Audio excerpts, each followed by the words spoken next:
Voilà. Devant nous, nous avons ici un calice, une patène, un voile avec sa bourse. Parlons d'abord du calice. En grec, ça veut dire culix et en latin, calice. Ce sont des vases à boire, des coupes.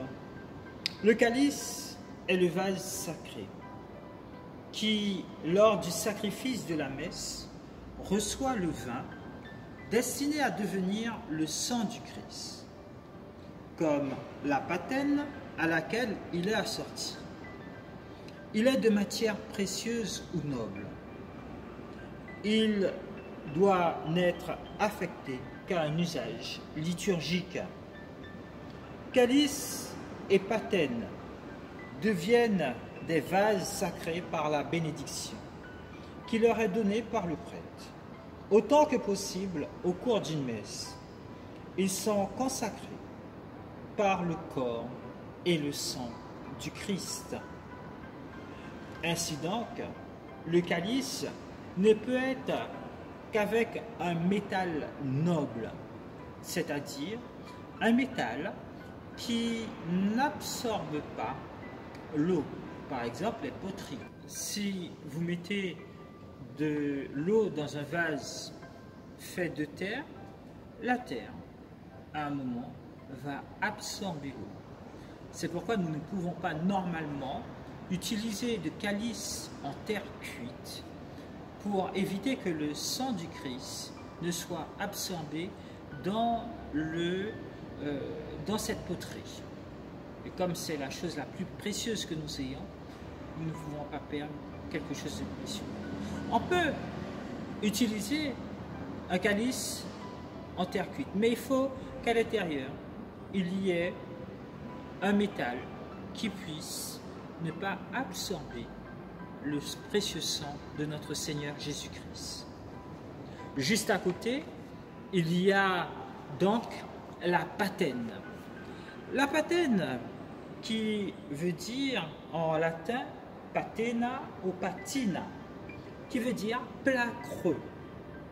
La patène est le vase sacré de forme circulaire et concave, destiné à recevoir l'hostie pour la célébration de la messe. Faite en matière solide et noble, souvent en métal précieux, elle est assortie au calice. Il est recommandé, dans la mesure du possible, de n'user que d'une grande patène, susceptible de recevoir non seulement l'hostie du prêtre, mais aussi celle du ministre et des fidèles. Juste à côté de la patène et du calice, nous retrouvons le voile. Pourquoi utiliser le voile? Simplement pour montrer que les vases qui sont là sont des vases sacrés, qui sont réservés à manifester la gloire de Dieu. C'est pourquoi, au début de la messe, ils sont recouverts, pas par tous les prêtres, ce ne sont pas tous les prêtres qui utilisent cela, mais dans la tradition de l'Église, on utilisait ce voile de calice pour symboliser cela aussi. Aussi, certains penseurs disent qu'il s'agissait de dire que voilà, nous rentrons dans une nouvelle dimension et fait référence au voile du temple qui est découvert à la mort de notre Seigneur Jésus-Christ. Ensuite, plus haut, nous avons ici une bourse. La bourse, ici, voilà.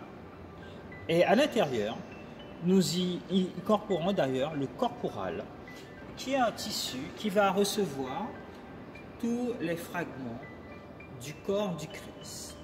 Vous savez, lorsque le prêtre fait la fraction du pain, il peut y avoir des petits, même un petit gramme de l'hostie qui est devenu le corps du Christ, qui s'échappe.